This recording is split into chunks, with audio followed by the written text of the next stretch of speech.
Donc ici, le champ où je me retrouve, il y a beaucoup de contamination avec la coachée.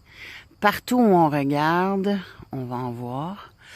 Ce qui est relativement, c'est un des champs les plus contaminés que j'ai vus jusqu'à date. Partout où on regarde, on voit du huitlacoche. Il y en a partout. C'est un peu de la folie. Je vous montre exactement comment on le retrouve ou comment il commence à se former.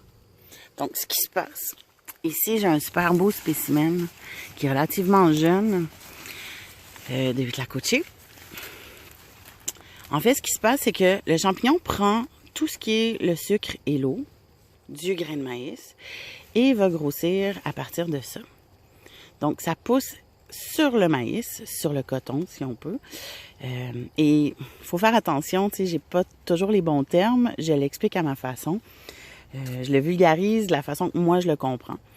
Donc, on peut toujours me corriger si nécessaire. Fait que celui-là ici, c'est tout l'épi au complet qui est bien contaminé. Fait en fait, on le casse comme n'importe quel épi. Pardon. Et parce que là, j'essaie de le montrer. Et voilà. Fait qu'ici, on a un super spécimen. Et par la suite, le huitlacoche, une fois qu'il a atteint sa pleine maturité, il commence à dépérir. Donc, on va avoir différents stades de maturation. Si on regarde ici, ça c'est beaucoup moins beau. Il est rendu plus vieux. Et en fait, ici, quand il sèche, ce qui se passe, c'est que ça devient terreux. Et ça, c'est ce que la pluie et le vent va répandre un peu partout dans le champ. Souvent, un champ qui est contaminé va être contaminé pendant plus de 3 ans. Et ici, là, c'est parce qu'il y en a tellement que mon cerveau est partout. Ici, voyez-vous, on en a un petit nouveau qui pousse. Et souvent, ça va aller...